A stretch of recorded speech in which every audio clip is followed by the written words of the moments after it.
reason why we call him unreasonable. And I just love this one. But we call Jesus unreasonable because he lived what he taught. He lived what he taught. And that's so valuable. I mean, how many of you have ever in your working life, how many of you ever in your working life had a boss that did absolutely nothing while you were busy just busting it, boy? You working like, somebody on steroids. And you got a boss who doesn't do anything to help you.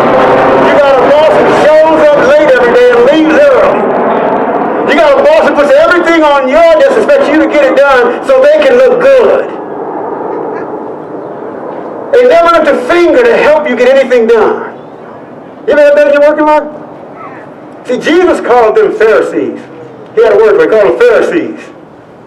In Matthew 23, 1 through 4, this is what Jesus wrote. He says, Then Jesus spoke to the multitudes and his disciples, saying, Then Jesus said to the crowds as follows, The teachers of the law and the Pharisees have the authority to tell you what the law of Moses says, so you should obey and follow whatever they tell you, but their lives are not good examples for you to follow.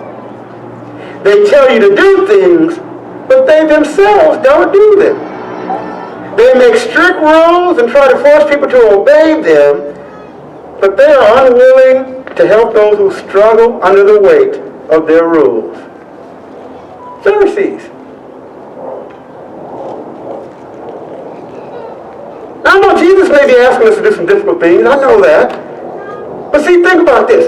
Even though we might say it's unreasonable and Jesus asks us to do these things, Jesus is not sitting back drinking some lemonade or some iced fig drink or whatever. I mean, I don't know what they drank back in those days, but he's just not sitting around under a tree, just looking at us with his legs crossed. Like a lazy boss. No, he made it very clear. He made it very clear why he came. He said there in Matthew 20, he says, In the same way the Son of Man did not come to be served, he came to serve others and to give his life as a ransom for many. In other words, Jesus said, I came to work. He said, I came to work.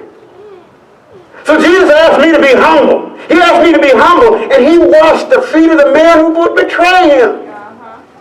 He asked me to pray always. And he spends the night in prayer, the whole night in prayer, just to choose 12 men to represent him. He spent a whole night in prayer. So why should I get upset when he tells me to pray?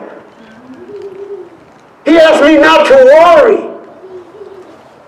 And then he lets me hear his prayers. Father, if it be your will, let this cup pass from me, but if not, let your will be done. He lets me hear his prayers. He asked me to be generous. And then he lays down his life for my sins. And I get upset when Jesus says, give a little money. He asked me to forgive. And he forgives those who put him on the cross. Father, forgive them, for they know not what they do. See, I can honor a Savior who does things like that for me. Even though he had a right to say, you know what, I'm out here, I ain't doing this for these kind of people. But he did all of that for me and for you. I can honor a Savior who did all of that. Because he's not just talking the talk, he's walking the walk. So would you really call him unreasonable? Because he says some things that we find kind of hard to understand? Would you really call him unreasonable?